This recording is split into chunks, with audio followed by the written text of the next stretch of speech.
And maganda nga yung transition offense nila kanina, no? Let's see, Hernandez missing the first free throw. And right now, he's getting ready for the second one. Let's see kung may papasok niya. Ganun pa rin ang resulta. Now it's Antonio for Mobo, dribbling the ball. Passing to Santos. Santos puts up a three. No good. Rebound nitong almost, but not quite. Now it's Jomar Santos umaarangkada. Tumira and this to Espinosa. Nice fake! Nice shot! What a move by Jeffrey Espinosa. What patience from Espinosa, partner. Faking out and making his guy jump. And with the nice fake pagdating dito sa ilalim. This guy is fun to watch now.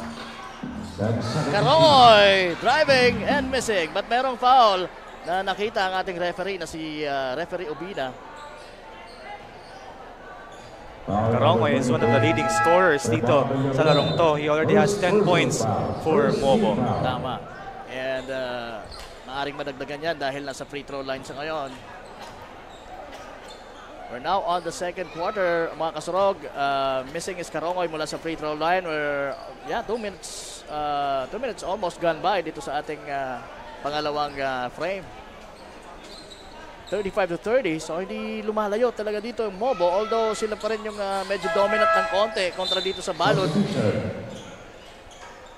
Merong substitution, lalabas itong si Anthony Labajo for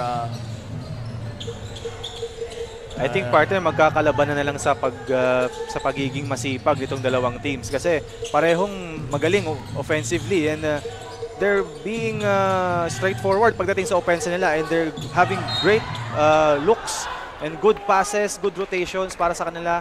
So they're having these open shots and of course they're being consistent from the field. Para sa akin naman, sino yung magko-commit ng more mistakes? And kailangan paigtigin pa siguro yung depensa kung gusto nila talagang manalo rito. Kasi nga, yun nga, based on our observations, base sa nasabi mo, both teams are doing well naman when it comes to offense. But the defense, sino ang mas magiging maigting ang defense? Sa ganun, forcing the other team to commit mistakes and force those turnovers. That's right, partner. And you know, defense talaga wins games. So let's see kung sino ang didepensa talaga dito. Right now, it's Cabrera, open for three. It's a great recovery. Tama. He was down on the floor. Jomar Santos hitting another one from the outside. Sinisa against two Mobo players. What a big tumatakbo ang mga taga-Mobo. Carongoy. And for the follow, it's Cabrera, and he was fouled. And you know, partner, I would like to credit Villaroel for that defensive effort, you know, stopping the fast break. Pero earlier, gumawa siya ng play, he was on the floor, and he recovered to block that shot. Yes. What an effort from Villaroel. Very impressive. And missing the first free throw. Grabe, partner, ma-action. Talagang ma-action ito at it is a highly contested game. It's a much needed win talaga, partner. For both teams. And Cabrera missing those two shots wala sa charity line. Now Hernandez to Espinosa. Espinosa finds his teammate at maganda yung extra passes na yon from Labajo to Villarosa. Now, bagong pasok din itong si Oxing Jr. for Mobo.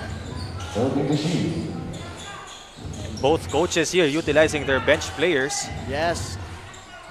Nice bounce pass. Pero traveling violation ang nakita ni referee Bonanong Chumatsera para dito kay Cervantes. Right now we have a report mula kay Miss Barbie Floriano. Miss Barbie, ano bang balita dyan? Good evening, Jem and Kapa Morgan. I'm Barbie Floriano, courtside correspondent for Home Team Mobo. Both teams have the same record of 1 win and 1 loss Mobo's coach Aljon said that winning this game is essential for their team. With that, transitions and strengthening their defensive side are their plans for the first half of this match. And the home court team is currently leading in this close scoring match. That's why the team decided to work more on rebounding, hustling, and intensely guarding the opponent. This is the latest from the bench of Team Mobo. Now back to you, Jem and Kapam Morgan. Thank you, Miss Barbie Floriano, for that update. Talagang, it's true na magkakaroon talaga ng reliance itong Mobo pagdating sa kanilang rebounding, using their big men for that offensive rebounds. Pero, I think it's Team Balud naman is matching up with them inside. Tama. And earlier, itong si Jeffrey Espinosa nakatira ng tres. It makes his score 13 points already in this ball game, partner. They are also giving them back what they got. So talagang sagutan. Villarosa